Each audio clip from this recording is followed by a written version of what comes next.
नमस्कार किसान साथियों, खरीफ सीजन शुरू हो चुका है।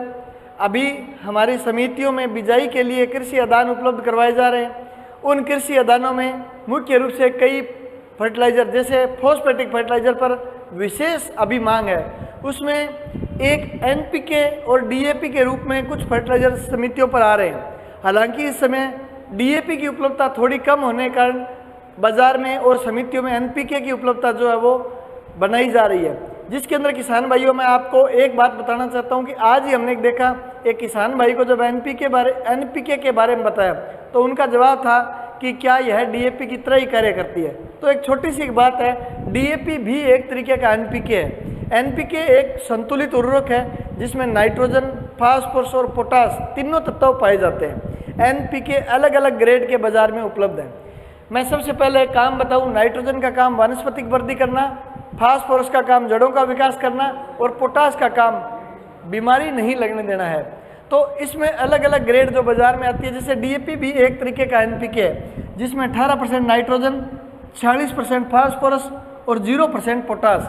यानी कि यदि हम ज़मीन में डीएपी देते हैं तो पोटास हमारी ज़मीन को नहीं मिल पाता है। तो इसमें 18 और 40% नाइट्रोजन और फास्फोरस होते हैं। इसी तरह एक ग्रेड आती है 12-32-16। 12-32-16 में क्या है, 12% नाइट्रोजन, 32% फास्फोरस और 16% जो इसमें पोटास पाया जाता है। इसी तरह एक राजस्थान के अंदर लगभग सभी ग्राम सेवा सहकारी समितियों में उपलब्ध करवाया जा रहा है। गंगानगर, हनुमानगढ़, बीकानेर, चूरू और भी जिलों में क्रिप्को द्वारा एनपीके 10-26-26 सप्लाई किया जा रहा है, जिसमें 10% नाइट्रोजन, 26% फास्फोरस और 26% पोटास है। इस उर्वरक की एक मुख्य विशेषता है, इसमें पोटास की मात्रा सर्वाधिक पाई जाती है। 26% पोटास पाया जाता है। यदि ये तत्व हम जमीन में देते हैं तो हमें पोटास अलग से देने की आवश्यकता नहीं है, क्योंकि आप देख रहे हो कपास की फसल में पोटास की बहुत महत्वपूर्ण भूमिका होती है। पोटास का जैसे हमने बात की थी कि पोटास का मुख्य काम है बीमारी नहीं लगने देना। कपास के अंदर जो तिड़क पड़ती है उसका मुख्य कारण पोटास की कमी होती है, तो कपास के अंदर पोटास हम अलग से डालते हैं। इसके अलावा मूंग की यदि हम बात करें तो मूंग की फसल में यदि हम नाइट्रोजन कम देंगे तो ही बेहतर रहेगा। उसके दो कारण है। पहला कारण, मूंग लेग्यूमिनेसी कुल की फसल है जिसका कार्य नाइट्रोजन फिक्सिंग करना है, तो मूंग खुद नाइट्रोजन फिक्स करती है लेग्यूमिनेसी कुल की होने के कारण।